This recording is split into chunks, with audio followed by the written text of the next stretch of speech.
Hello and welcome back to my YouTube channel. Today we're going to be talking about how to find your art style. I'm going to be working on two paintings. One is a copy by Monet and then the other one is just an original painting that I'm doing. I don't really have anything planned out about what I'm going to say today, so I'm just going to start talking. So here we go.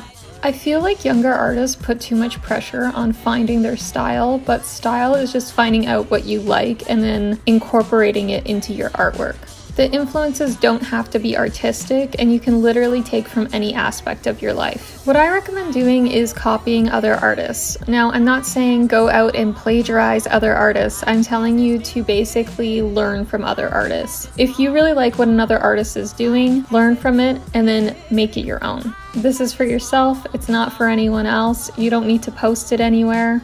It gives you an opportunity to see the type of work you can make and what you can actually do with your materials. It also allows you to use paint or your materials in a way that you've never thought to use them before.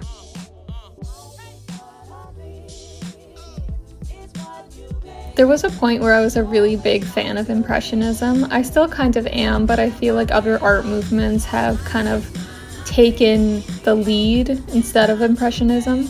I still really like Monet. I love the flat planes of color in his work. I like the bored expression on the bartender's face as the artist is trying to order his drink and she just wants to go home. A packed bar. She's exhausted. She just wants to stop talking to people. So relatable. All of these things speak to me. Personally, I really like to include emotion into my work because that's something that makes me feel attached to the work, is when I see some sort of emotional connection or feel some sort of emotional connection to it.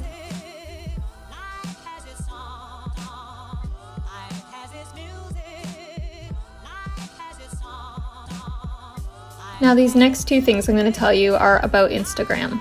If you're not already doing this, then I would recommend that you start, and that is to save posts that inspire you.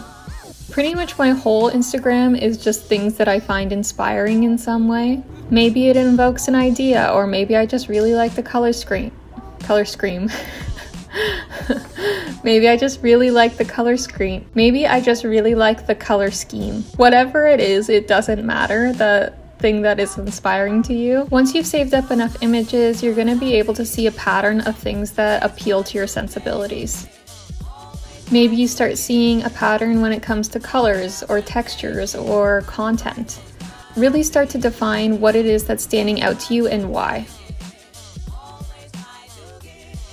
The second thing I would recommend is that if you're already following artists that you really like on Instagram, go into who they're following. See what is inspiring them, and also it could just lead, to you finding a new artist to be inspired by or just create new ideas in your head. I've never heard of another artist that wasn't influenced by someone else. A lot of artists use Instagram to learn about other artists. Honestly, it's how I've learned about so many artists, and I would definitely recommend using it if you can.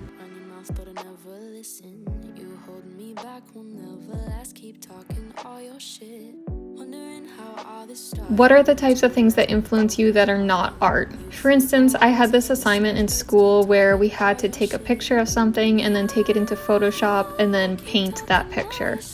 And I basically took a picture of an oil stain in my driveway and then Photoshopped it and painted it.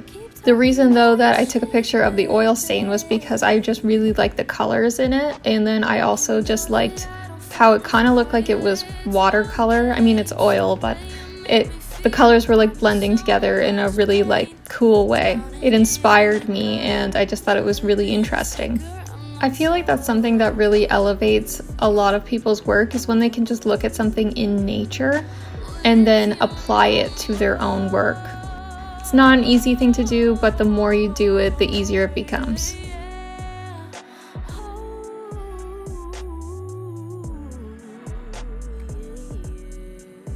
Just to expand a little bit more on that point, I think it's also a good idea to make your work personal to you. For instance, the painting of Ivy that I'm doing, it's taken from my life.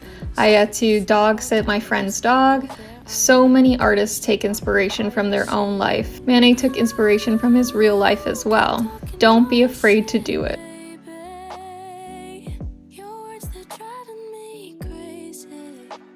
Also, content itself can be a type of style. Some artists are known for painting the same things over and over again, or just diving into the same themes. Style doesn't have to be limited to just the technical part of making artwork, it could also extend to the content aspect as well.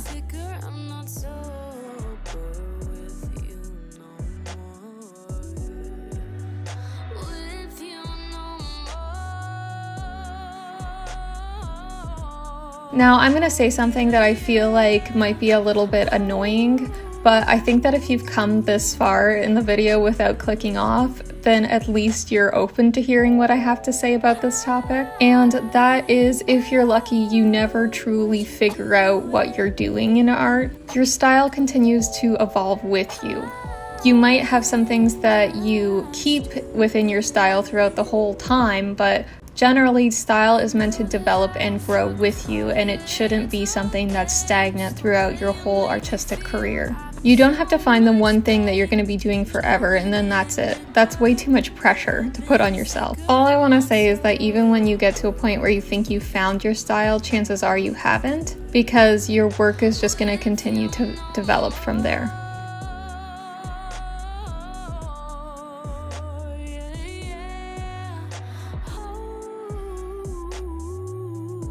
From my personal experience, artist block comes from not having new experiences in your life and then also not doing anything new with your art. If your process has no risks involved throughout the whole time that you're making the work, then chances are that you're not going to feel excited about making the work. This is why I think a lot of people quit paintings halfway through, is because it becomes predictable and there's no excitement in it anymore. I encourage you guys to keep this in mind while you're working, because it's something that I had to learn the hard way. And if I could just help someone kind of avoid that, then at least I've done something right.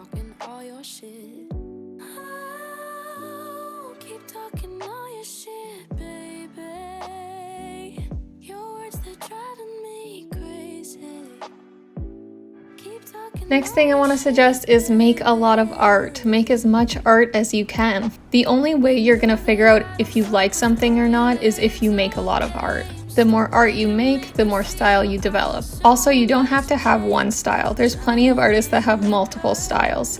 Some artists use client work for one style and personal work for another type of style. Don't feel like you have to fit yourself in a box if that's not you.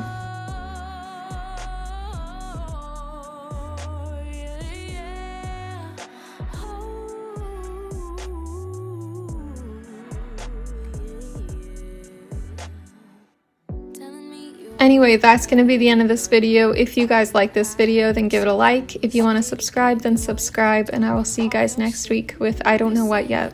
But I will see you guys next week. Bye.